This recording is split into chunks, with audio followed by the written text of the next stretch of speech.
चलो second part पे आते हैं. सो फर्स्ट पार्ट क्लियर हो गया. So let's start with second one. So ಹಾಗೆ ಹೋಗ್ಬೇಡಿ, ಎಲ್ಲ ಹಿಂದ್ಗಡೆ ಇಟ್ಟಿದ್ದೀನಿ, ಆಮೇಲೆ ಕೊಡ್ತೀನಿ. ಹೀಗಾದ್ರೆ ಮತ್ತೆ ಡಿಸ್ಟರ್ಬ್ ಆಗುತ್ತೆ ಅಂತ sir. Okay. Next, we'll discuss 6 points. 3 points is for your understanding जब आप किसी को प्लान दिखाने जाएंगे. और लास्ट के 3 points is कि जो हमारी इंडस्ट्री के बाहर हैं वो हमारी इंडस्ट्री के लिए नेगेटिव क्या बोलते हैं. ನಮ್ಮ ಇಂಡಸ್ಟ್ರಿಲಿಂದ ಹೊರಗಡೆ ಇರೋರು ನಮ್ಮ ಇಂಡಸ್ಟ್ರಿ ಬಗ್ಗೆ ಏನನ್ನ ನೆಗೆಟಿವ್ ಮಾತಾಡ್ತಾರೆ ಅನ್ನೋದು ಇವತ್ತು ತಿಳ್ಕೊಳ್ಳೋಣ. Okay.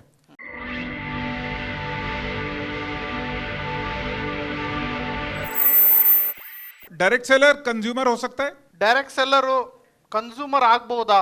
ಒಬ್ಬ ಲೀಡರ್ ಕನ್ಸ್ಯೂಮರ್ ಆಗ್ಬೋದಾ? ಅಂದ್ರೆ ಕ್ಲೈಂಟ್ ಕಸ್ಟಮರ್ ಆಗ್ಬೋದಾ? Yes, no, yes. Consumer direct seller हो सकता है. ಕಸ್ಟಮರ್ ಡೈರೆಕ್ಟ್ ಸೆಲ್ಲರ್ ಆಗ್ಬೋದಾ? ಕಸ್ಟಮರು ಡೈರೆಕ್ಟ್ ಸೆಲ್ಲರ್ ಆಗ್ಬೋದಾ ಅಥವಾ ಡೈರೆಕ್ಟ್ ಸೆಲ್ಲರ್ ಕಸ್ಟಮರ್ ಆಗ್ಬೋದಾ? हाँ, डायरेक्ट सेलर कस्टमर नहीं ना. बट एक बार आप डायरेक्ट सेलर बन गए तो क्या आप कस्टमर बन सकते हैं? हाँ, ये इंपॉर्टेंट चीज है. आप जब डायरेक्ट सेलर बन जाते हैं तब आप कस्टमर नहीं रहते. ये क्यों इंपॉर्टेंट है? क्योंकि जब आप कहीं पे कंप्लेंट लिखते हैं, जब आपका कोई प्रॉब्लम आता है तो आपको यही एड्रेस करना है कि आप डायरेक्ट सेलर हैं. क्योंकि डायरेक्ट सेलर गवर्नमेंट रिकॉग्नाइज करती है. याद है first part, direct seller recognise करती है गवर्नमेंट. आपको करती है मैडम, तभी तो पूरा पार्ट है, नहीं तो ये डायरेक्ट सेलिंग की ट्रेनिंग का कोई वैल्यू नहीं है. अगर आज हम यहाँ हैं सिर्फ इसलिए क्योंकि डायरेक्ट सेलर गवर्नमेंट रिकॉग्नाइज करती है. ओके, सो पहली चीज याद रखना, डायरेक्ट सेलर कंज्यूमर नहीं होता, कंज्यूमर डायरेक्ट सेलर बन सकता है. ओके, ये वाला डेफिनेशन पता है सबको. डायरेक्ट सेलिंग क्या होता है? डायरेक्ट सेलिंग क्या होता है? बिजनेस ಡೈರೆಕ್ಟ್ ಸೆಲ್ಲಿಂಗ್ ಬಿಸ್ನೆಸ್ ಏನು ಅಂತ. Manufacture to customer. कितने लोग कह रहे हैं ಮ್ಯಾನುಫ್ಯಾಕ್ಚರ್ ಟು ಕಸ್ಟಮರ್ ಅನ್ನೋರು ಯಾರು? मैन्युफैक्चर टू कस्टमर है. Yes sir, manufacture to customer. So the question है, manufacture to customer, does it mean Make My Trip direct selling है?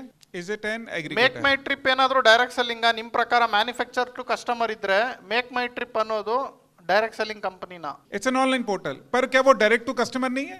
Make My Trip is an aggregator. Timex watch का अपना e-com अपना online portal है. वो directly customer को online website से cell करता है. तो क्या वो डायरेक्ट सेलिंग हुआ?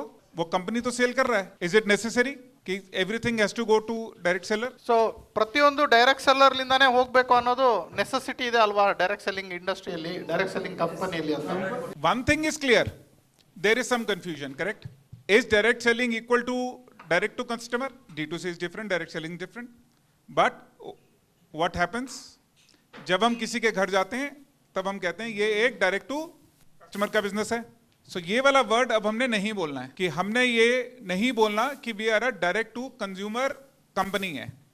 We are a direct selling company. ನಾವು ಡೈರೆಕ್ಟ್ ಟು ಕನ್ಸ್ಯೂಮರ್ ಕಂಪನಿ ಅಲ್ಲ, ನಾವು ಡೈರೆಕ್ಟ್ ಸೆಲ್ಲಿಂಗ್ ಕಂಪನಿ ಅಂತಂದೇಳಿ ಹೇಳಬೇಕು ಹೊರಗಡೆ ಪಬ್ಲಿಕ್ಕಿಗೆ ಅಂತ ಹೇಳಿ. ये कहां से इंपॉर्टेंट है? पहले प्रॉब्लम स्टेटमेंट बताता हूं. जब भी कोई इशू आता है, whether it is legal, political या कस्टमर का, that confusion problem comes from a confusion. मैं किसी के घर गया, मैंने बोला कि मैं एक डायरेक्ट टू कंज्यूमर कंपनी हूं. मेरी अपलाइन बोलती है मैं एक एमएलएम कंपनी हूं. मेरी उसकी अपलाइन बोलती है मैं एक नेटवर्क मार्केटिंग कंपनी हूं. और कंपनी बोलती है कि मैं एक डायरेक्ट सेलिंग कंपनी हूं. तो एक ही कस्टमर को ये 4 बातें सुनने को तो मिल जाती हैं. ये सुनो, और फिर हम कहते हैं कि अब इन चारों बातों को छोड़ दो. सिर्फ एक चीज याद रखना है, वो ये डेफिनेशन है. हम क्या करते हैं, हमारी कंपनी क्या करती है? सिर्फ एक चीज, वो मार्केटिंग करती है, डिस्ट्रीब्यूशन करती है और सेल करती है. इस बात को थोड़ा सा ध्यान रखना कि इसके अलावा और कोई कंडीशन नहीं है एक डायरेक्ट सेलिंग कंपनी का. भाई डायरेक्ट सेलिंग में आप कभी किसी को प्रमोट करते हो प्रोडक्ट को, किसी के घर कभी प्रोडक्ट डिलीवर करने भी जाते हो, लेकिन वो तब करते हो जब सेल होता है. अगर इन दोनों एक्टिविटीज जो है मार्केटिंग और डिस्ट्रीब्यूशन, उससे सेल ना हो तो वो डायरेक्ट सेलिंग नहीं है. तो सिर्फ प्रमोशन करना, सिर्फ रेफर करना, सिर्फ इंस्पायर करना, वो डायरेक्ट सेलिंग नहीं है. उससे सेल होना चाहिए. पहला पॉइंट. इसमें ध्यान रखना 2 वर्ड का, एक कॉमा का और एक एंड का. इन दोनों में कॉमा है और यहां पे एंड है, यानी इन दोनों एक्टिविटीज के बाद ये एक्टिविटी होना नेसेसरी है. ಸೊ ಇಲ್ಲಿ ನಾವು ಗಮನ ಇಡಬೇಕು, ಇಲ್ಲಿ ಕಮ ಇದೆ ಅಲ್ಲಿ ಅಂಡ್ ಇದೆ, ಅಂದರೆ ಇವೆರಡು ಆ್ಯಕ್ಟಿವಿಟಿ ನಾವು ಮಾಡಿದ ಮೇಲೆ ಅದನ್ನು ಮಾಡೋದು ಕಡ್ಡಾಯವಾಗಿದೆ ಅಂತಂದೇಳಿ. ಅಂದರೆ marketing, distribution and sale of good or services is compulsory ಅಂತ. ಗೂಡ್ಸ್ ಮತ್ತು ಸರ್ವಿಸಸ್ನ ಸೇಲ್ ಮಾಡೋದು ಕಂಪಲ್ಸರಿ ಡೈರೆಕ್ಟ್ ಸೆಲ್ಲಿಂಗ್ ಕಂಪನಿಯಲ್ಲಿ ಇರಲೇಬೇಕು ಅಂತ. ಗೂಡ್ಸ್ ಅಥವಾ ಸರ್ವಿಸ್. दूसरा क्वेश्चन पॉइंट है नेटवर्क ऑफ सेलर्स, यानी जब तक हमारा बिजनेस नेटवर्क ऑफ सेलर्स के थ्रू नहीं आएगा तब तक वो बिजनेस को डायरेक्ट सेलिंग नहीं माना जाएगा. ನಮ್ಮ ನೆಟ್ವರ್ಕ್ ಥ್ರೂಲಿಂದ ನಮಗೆ ಬಿಸ್ನೆಸ್ ಆಗಲಿಲ್ಲ ಅಂತ ಹೇಳಿದ್ರೆ ಅಲ್ಲಿವರೆಗೂ ಅದು ಡೈರೆಕ್ಟ್ ಸೆಲ್ಲಿಂಗ್ ಬಿಸ್ನೆಸ್ ಅಂತ ಕರೆಸ್ಕೊಳ್ಳೋದಿಲ್ಲ ಅಂತ ಹೇಳ್ತಾ ಇದ್ದಾರೆ. सो क्या हम MLM बिजनेस में हैं? ನೀವು MLM ಬಿಸ್ನೆಸ್ ಅಲ್ಲಿ ಇದ್ದೀರಾ? हम नेटवर्क मार्केटिंग के बिजनेस में हैं? ನೆಟ್ವರ್ಕ್ ಮಾರ್ಕೆಟಿಂಗ್ ಬಿಸ್ನೆಸ್ ಅಲ್ಲಿ ಇದ್ದೀರಾ? नहीं. ನೈ ಇಲ್ಲ. ना को क्या कहते हैं? ನೈ नहीं, इल्ला. ಇಲ್ಲ. ಹಾಂ, अच्छा, इल्ला. वो तमिल में भी यही कहते हैं. ಅಚ್ಚಾ ಇಲ್ಲ. वो इल्ले है. ओके, इल्ला. ओके. सो अब आपने समझो प्रेजेंटेशन में, कंपनी की प्रेजेंटेशन में, डायरेक्ट सेलर की प्रेजेंटेशन में, लीडर की प्रेजेंटेशन में सिर्फ एक चीज़ है, हम डायरेक्ट सेलिंग कंपनी है, क्योंकि सरकार सिर्फ डायरेक्ट सेलिंग को जानती है. सरकार में कंफ्यूजन कहाँ आता है? जब हम ही ये 4 शब्द बोलना शुरू हो जाते हैं. भाई सेब भी है, सेब संतरा भी है, सेब चीकू भी है, सेब अनानास भी है, लेकिन सेब है. तो समझो अगर सरकार में कंफ्यूजन इस बिजनेस की तो सबके जिम्मेदार कौन है? हम है. और किसी की प्रॉब्लम नहीं है. अब आप जो चीज बोलोगे वही तो समझ में आएगी. ಸೊ ನೀವು ಸರ್ಕಾರಕ್ಕೆ ಕನ್ಫ್ಯೂಷನ್ ಏನು ಅಂತಂದು ಹೇಳಿದ್ರೆ ಯಾವ ಹೆಸರಿನಿಂದ ನಮಗೆ ಕರಿಬೇಕು ಅನ್ನೋದೇ ದೊಡ್ಡ ಕನ್ಫ್ಯೂಷನ್ ಇದೆ. ಸರ್ಕಾರ ಅಫಿಷಿಯಲಿಯಾಗಿ ಅನೌನ್ಸ್ ಮಾಡಿರೋದೇನೆಂದರೆ ಡೈರೆಕ್ಟ್ ಸೆಲ್ಲರ್ ಅಂತಂದೇಳಿ. ನಾವೆಲ್ಲರೂ ಡೈರೆಕ್ಟ್ ಸೆಲ್ಲರ್ ಅಂತ ಕರೆಯೋದ್ರಿಂದ ಇದಕ್ಕೊಂದು ಅಫಿಷಿಯಲ್ ನೇಮು ಬರುತ್ತೆ, ಆಮೇಲೆ ಇದನ್ನು ಸರ್ಕಾರ ಒಪ್ಪುತ್ತೆ ಅನ್ನೋದು ಇವರ ಮಾತು. ये थोड़ा सा इंग्लिश में है, मैं इसका थोड़ा सा सिंपल हिंदी में समझाता हूँ. आपको कई कंपनी जैसे मिलती हैं जो MLM कर रही हैं, डायरेक्ट सेलिंग कर रही हैं, पर कहती हैं कि हम डायरेक्ट सेलिंग में नहीं है. ನಿಮಗೆ ಯಾವ್ದಾದ್ರು ಕಂಪನಿಗಳು ಸಿಗ್ತಾವ, ನಾವು ಡೈರೆಕ್ಟ್ ಸೆಲ್ಲಿಂಗಲ್ಲಿ ಮಾಡ್ತಿದ್ದೀವಿ ಬಟ್ ನಾವು ಡೈರೆಕ್ಟ್ ಸೆಲ್ಲಿಂಗ್ ಕಂಪನಿ ಅಲ್ಲ ಅಂತ ಹೇಳೋ ಅಂಥವು. सो सबसे पहले तो दिमाग में आता है मोबाइल रिचार्ज वाली कंपनी. ಮೊಬೈಲ್ ರೀಚಾರ್ಜ್ ಮಾಡೋ ಕಂಪನಿ. यहाँ पे चलती है मोबाइल रिचार्ज वाले प्लान, बिल पेमेंट वाला, बिल पेमेंट, यूटिलिटी बिल वाले स्कीम्स है ना. अच्छा, फिर इलेक्ट्रिक व्हीकल वाले, Electrical रियल एस्टेट vehicle. में बुकिंग वाले, आजकल फिर सबके बड़े भाई क्रिप्टो वाले. ಕ್ರಿಪ್ಟೋ. मतलब ये जो सब हैं ये कर डायरेक्ट सेलिंग रहे हैं, लेकिन क्या कहते हैं कि हम डायरेक्ट सेलिंग में नहीं आते. ಇವರೆಲ್ಲ ಮಾಡ್ತಿರೋದು ಡೈರೆಕ್ಟ್ ಸೆಲ್ಲಿಂಗ್, ಬಟ್ ನಾವು ಡೈರೆಕ್ಟ್ ಸೆಲ್ಲಿಂಗಲ್ಲಿ ಇಲ್ಲ ಅಂತಂದೇಳಿ ಸ್ಕೀಮ್ಗಳನ್ನು ಕೊಡೋದು, ಕ್ರಿಪ್ಟೋಗಳನ್ನು ಕೊಡೋದು, ಅಡ್ವರ್ಟೈಸ್ಮೆಂಟ್ ಕ್ಲಿಕ್ ಮಾಡೋದು, ಡಬಲ್ ದುಡ್ಡು ಮಾಡಿಕೊಡೋದು, ಇವನ್ನೆಲ್ಲ ಡೈರೆಕ್ಟ್ ಸೆಲ್ಲಿಂಗ್ ಮಾಡಲಲ್ಲೇ ಮಾಡ್ತಾರೆ. ಬಟ್ ಒಪ್ಕೊಳೋದಿಲ್ಲ ನಾವು ಡೈರೆಕ್ಟ್ ಸೆಲ್ಲಿಂಗ್ ಕಂಪನಿ ಅಲ್ಲ ಇದು ಅಂತ. ಹೌದಲ್ವಾ? तो इम्पॉर्टेंट पॉइंट ये है, ये जो डायरेक्ट सेलिंग का लॉ है, जो डायरेक्ट सेलर को उसका बिजनेस बढ़ाने के लिए बनाया गया है, वो उन कंपनियों को भी कवर करता है जो डायरेक्ट सेलिंग के नाम पे फ्रॉड करती हैं. तो ऐसा नहीं है जो अगर वो कहती हैं कि हम डायरेक्ट सेलिंग में आते हैं या नहीं आते हैं, जैसे मोबाइल रिचार्ज की कंपनी है 5 लेवल का प्लान चला देती हैं. अब वो कहते हैं जी 5 लेवल का प्लान है, हम तो डायरेक्ट सेलिंग में नहीं आते. ऐसा कुछ नहीं है. अगर आप इसमें ठीक कर रहे हैं या गलत कर रहे हैं, अगर किसी भी तरीके से डायरेक्ट सेलर को नुकसान होता है तो वो सभी चीजें इस लॉ में आती हैं. ನಾವು 5 ಲೆವೆಲ್ ಪ್ಲಾನ್ ಅಷ್ಟೇ ಮಾಡಿದ್ದೀವಿ, ನಮ್ಮದು ರೀಚಾರ್ಜು ನಮ್ಮದು ಡೈರೆಕ್ಟ್ ಸೆಲ್ಲಿಂಗಲ್ಲಿ ಬರಲ್ಲ ಅಂತ ಹೇಳ್ತಾರೆ. ಈ ರೀತಿ ಇದ್ರೇನು ಅದು ಡೈರೆಕ್ಟ್ ಸೆಲ್ಲಿಂಗಲ್ಲೇ ಬರುತ್ತೆ. ಅವರಿಗೂ ಕೂಡ direct selling complaints loss add ಆಗುತ್ತೆ, ಅವರಿಗೂ ಮೇಲೆ ಆ್ಯಕ್ಷನ್ ತಗೊಳ್ತಾರೆ ಸರ್ಕಾರದವರು ಅಂತ ಹೇಳ್ತಾ ಇದ್ದಾರೆ.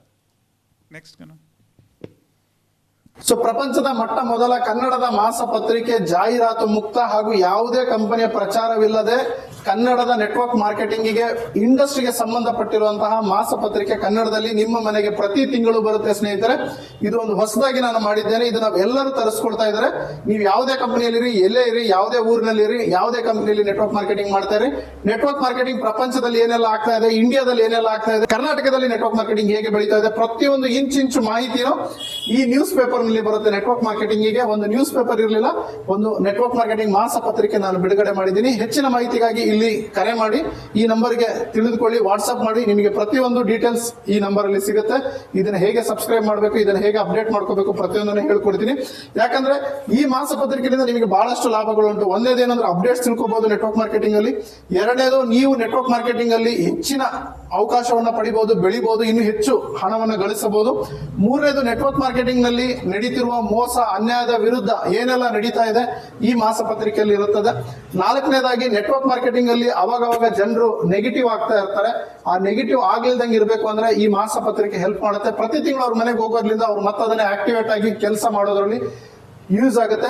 ನೀವೆಲ್ಲ ಯಾರೆಲ್ಲ ಅಪ್ಲೈನ್ಸ್ ಇದ್ದೀರಿ, ಯಾರೆಲ್ಲ ತಂಡ ಕಟ್ಟಿದ್ದೀರಿ, ಎಲ್ಲರಿಗೂ ಇದನ್ನ ಸಬ್ಸ್ಕ್ರೈಬ್ ಮಾಡಿಸಿ. ಯಾಕಂದ್ರೆ ಇದು ಯಾವ ಕಂಪನಿ ಪರವಾಗಿ ಇರೋದಿಲ್ಲ, ಹಾಗೂ ಯಾವ ಲೀಡರಿನ ಪ್ರಚಾರನೂ ಈ ಮಾಸ ಪತ್ರಿಕೆಯಲ್ಲಿ ಇರೋಲ್ಲ, ಯಾವ ಅಡ್ವರ್ಟೈಸ್ಮೆಂಟ್ ಇರೋದಿಲ್ಲ. ಇದು ಟೋಟಲಿ ಜಾಹೀರಾತು ಮುಕ್ತ ಮಾಸ ಪತ್ರಿಕೆ ಆಗಿರುತ್ತೆ. ಸೊ ಟೋಟಲಿ ಜಾಹೀರಾತು ಮುಕ್ತ ಆಗಿರುತ್ತೆ. ಇದರಲ್ಲಿ ಯಾವುದೇ ಕಂಪನಿಯ ಪ್ರಚಾರ, ಯಾವುದೇ ಅಡ್ವರ್ಟೈಸ್ಮೆಂಟ್ ಇರೋದಿಲ್ಲ.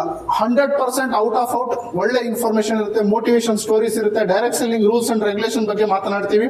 ಹಾಗೂ ಡೈರೆಕ್ಟ್ ಸೆಲ್ಲಿಂಗ್ ಇಂಡಸ್ಟ್ರಿ ಪ್ರಪಂಚದಲ್ಲಿ ಏನೇನೆಲ್ಲ ನಡೀತಾ ಇದೆ, ಈ ತಿಂಗಳಲ್ಲಿ ಏನಾಯ್ತು, ಮುಂದಿನ ತಿಂಗಳಲ್ಲಿ ಏನಾಗುತ್ತೆ, ಈ ರೀತಿಯಾದಂತಹ ಇನ್ಫಾರ್ಮೇಶನ್ ಗಳನ್ನ ಈ ಮಾಸ ಪತ್ರಿಕೆಯಲ್ಲಿ ಬಿಡುಗಡೆ ಮಾಡ್ತೀವಿ. ಇದು ಕನ್ನಡದಲ್ಲಿರುತ್ತೆ. ಇದು ನಿಮ್ಮ ಮನೆ ಅಡ್ರೆಸ್ ಕೊಟ್ಟು ನೀವು ಸಬ್ಸ್ಕ್ರೈಬ್ ಆದ್ರೆ ನಿಮ್ಮ ಮನೆ ಬಾಗಿಲಿಗೆ ಪ್ರತಿ ತಿಂಗಳು ಬರುತ್ತೆ ಸ್ನೇಹಿತರೆ. ತುಂಬಾ ಕಡಿಮೆ ಶುಲ್ಕವನ್ನು ಇಟ್ಟಿದ್ದೀವಿ, ತುಂಬಾ ಕಡಿಮೆ ಅಮೌಂಟ್ ಅಲ್ಲಿ ನಿಮಗೆ ಈ ಪತ್ರಿಕೆ ಮನೆಗೆ ತಲುಪುತ್ತೆ. Thank you very much. ಈ ಕೂಡಲೇ ಸಬ್ಸ್ಕ್ರೈಬ್ ಆಗಲಿ, ಮತ್ತೆ ಈ ವಿಡಿಯೋನ ಎಲ್ಲರಿಗೂ ಶೇರ್ ಮಾಡಿ, ಹಂಚಿ. ಈ ಇನ್ಫಾರ್ಮೇಶನ್ ಎಲ್ಲರಿಗೂ ಹಂಚಬೇಕು, ಯಾಕಂದ್ರೆ ನಾವೆಲ್ಲ ಒಂದಾಗಬೇಕು ಸ್ನೇಹಿತರೆ. ನೆಟ್ವರ್ಕ್ ಮಾರ್ಕೆಟಿಂಗ್ ನಲ್ಲಿ ಬಹಳಷ್ಟು ಜನ ಬೆಳಿಬೇಕು ಅಂತ ಆಸೆ ಪಡ್ತಾರೆ, ಬಟ್ ಯಾವುದೇ ಪುಸ್ತಕಗಳನ್ನು ಓದೋದಿಲ್ಲ. ಹಾಗಾಗಿ ಕನ್ನಡದಲ್ಲಿ ಮೊದಲ ಬಾರಿಗೆ ನೆಟ್ವರ್ಕ್ ಮಾರ್ಕೆಟಿಂಗ್ ಜ್ಞಾನ ಭಂಡಾರ ಅನ್ನೋ ಪುಸ್ತಕ ಬರೆದಿದ್ದೇನೆ. ಇದು 3 ಭಾಗದಲ್ಲಿ ಇರುತ್ತೆ, ಭಾಗ 1, ಭಾಗ 2, ಭಾಗ 3. ಸೊ ಬಿಗಿನರ್ಸ್ ಹೇಗಿರಬೇಕು, ಟೀಮ್ ಅನ್ನು ಹೇಗೆ ಕಟ್ಟಬೇಕು, ತದನಂತರ ಟೀಮ್ನಿಂದ ಹೇಗೆ ರಿಟೈರ್ಡ್ ಆಗಬೇಕು, ನೆಟ್ವರ್ಕ್ ಮಾರ್ಕೆಟಿಂಗ್ ನಲ್ಲಿ ನಡೀತಿರುವಂತಹ ಮೋಸದ ಕಂಪನಿಗಳು ಯಾವ್ಯಾವ ಇದಾವೆ, ಹಾಗೂ ನೆಟ್ವರ್ಕ್ ಮಾರ್ಕೆಟಿಂಗ್ ನಲ್ಲಿ ಹೊರಡಿಸಿರುವಂತಹ ರೂಲ್ಸ್ ಅಂಡ್ ರೆಗ್ಯುಲೇಷನ್ ಕನ್ನಡದಲ್ಲಿ ಅನುವಾದ ಮಾಡಿ ಈ ಪುಸ್ತಕದಲ್ಲಿ ಬರೆಯಲಾಗಿದೆ. ಇದು ತುಂಬಾನೇ ಮಾನ್ಯತೆ ಪಡೆದಿದೆ. ತುಂಬಾ ಜನ ಇದನ್ನ ಓದ್ಬಿಟ್ಟು ತುಂಬಾ ಇನ್ಕಮ್ ಅನ್ನ ಗಳಿಸ್ತಾ ಇದ್ದಾರೆ. ನೀವು ಕೂಡ ಈಗಲೇ ಈ ಪುಸ್ತಕವನ್ನು ಖರೀದಿ ಮಾಡಿ, ಈ ನಂಬರ್ಗೆ ಕರೆ ಮಾಡಿ, ಈ ಪುಸ್ತಕದ ಬೆಲೆ ಎಲ್ಲ ತಿಳ್ಕೊಳ್ಳಿ. ಹಾಗೂ ಈ ಪುಸ್ತಕ ಆರ್ಡರ್ ಮಾಡಿದ್ರೆ ನಿಮ್ಮ ಮನೆಗೆ ಹೋಮ್ ಡೆಲಿವರಿ ಆಗಿದೆ. ಹಾಗೆ ನೆಟ್ವರ್ಕ್ ಮಾರ್ಕೆಟಿಂಗ್ ನಲ್ಲಿ ನೀವು ಹೇಗೆ ದೊಡ್ಡ ತಂಡವನ್ನು ಕಟ್ಟಬಹುದು, ಇನ್ವಿಟೇಷನ್ ಟಿಪ್ಸ್ ಆಗಿರ್ಬೋದು, ಫಾಲೋ ಅಪ್ ಟಿಪ್ಸ್ ಆಗಿರ್ಬೋದು, ಪ್ರೆಸೆಂಟೇಷನ್ ಯಾವ ರೀತಿ ಕೊಡಬೇಕು, ಕ್ಲೋಸಿಂಗ್ ಯಾವ ರೀತಿ ಮಾಡಬೇಕು, ಪ್ರತಿಯೊಂದನ್ನು ಈ ಪುಸ್ತಕದಲ್ಲಿ ಕನ್ನಡದಲ್ಲಿ ಇಂಚಾಗಿ ಬರೆಯಲಾಗಿದೆ. ಇದನ್ನು ಬರೆದಿರೋದು ನಾನು, ನಿಮ್ಮ ಪ್ರೀತಿಯ MLM ಶರತ್. ತುಂಬ ಈ ಪುಸ್ತಕದ ಬೇಡಿಕೆ ಇದೆ. ಆಲ್ರೆಡಿ 5-6 ವರ್ಷದಿಂದ ಈ ಪುಸ್ತಕ ತುಂಬ ಜನ ಓದ್ತಾ ಇದ್ದಾರೆ, ತುಂಬ ಎತ್ತರಕ್ಕೆ ಬೆಳೆದಿದ್ದಾರೆ. ಈ ಕೂಡಲೇ ಈ ಪುಸ್ತಕ ನೀವು ಕರೆಸ್ಕೊಳ್ಳಿ. ಹೆಚ್ಚಿನ ಮಾಹಿತಿಗೆ ನಂಬರಿಗೆ ಕರೆ ಮಾಡಿ, ವಾಟ್ಸಪ್ ಮಾಡಿ, ನಿಮ್ಮ ಮನೆಗೆ ಈ ಪುಸ್ತಕವನ್ನು ತರಿಸ್ಕೊಡಿ. ಒಂದು ಸಲ ಈ ಪುಸ್ತಕನ ಓದಿ ಈ ಪುಸ್ತಕದ ಬೆಲೆ ಏನು ಅಂತ ಗೊತ್ತಾಗುತ್ತೆ. ಯಾಕಂದರೆ ಅಂಬೇಡ್ಕರ್ ಅವರು ಹೇಳಿದ್ದಾರೆ, ಯಾರು ಪುಸ್ತಕವನ್ನು ಓದ್ತಾರೆ ಅವರೇ ಪ್ರಪಂಚವನ್ನು ಆಳ್ತಾರೆ ಅಂತಂದೇಳಿ. ನೀವು ನೆಟ್ವರ್ಕ್ ಮಾರ್ಕೆಟಿಂಗ್ನಲ್ಲಿ ಈ ಪುಸ್ತಕವನ್ನು ಓದಿಲ್ಲ ಅಂತ ಹೇಳಿದ್ರೆ ನೀವು ನೆಟ್ವರ್ಕ್ ಮಾರ್ಕೆಟಿಂಗ್ ಮಾಡೋದ್ರಲ್ಲಿ ಯಾವುದೇ ಮೀನಿಂಗ್ ಇಲ್ಲ ಸ್ನೇಹಿತರೆ. ಯಾಕಂದರೆ ನೆಟ್ವರ್ಕ್ ಮಾರ್ಕೆಟಿಂಗ್ನ ಪ್ರತಿಯೊಂದು ರೂಲ್ಸ್ ಅಂಡ್ ರೆಗ್ಯುಲೇಷನ್ ಕನ್ನಡದಲ್ಲಿ ಇದೆ. ಈ ಪುಸ್ತಕ ಕೇವಲ ಕನ್ನಡದಲ್ಲಿ ಅವೈಲಬಲ್ ಇದೆ. ಕನ್ನಡದಲ್ಲಿ ಕನ್ನಡಿಗರಿಗೋಸ್ಕರ ಬರೆದಿರುವಂಥ ಪುಸ್ತಕ ಇದು. ಈ ಕೂಡಲೇ ತಗೊಂಡು ಓದಿ. Thank you very much.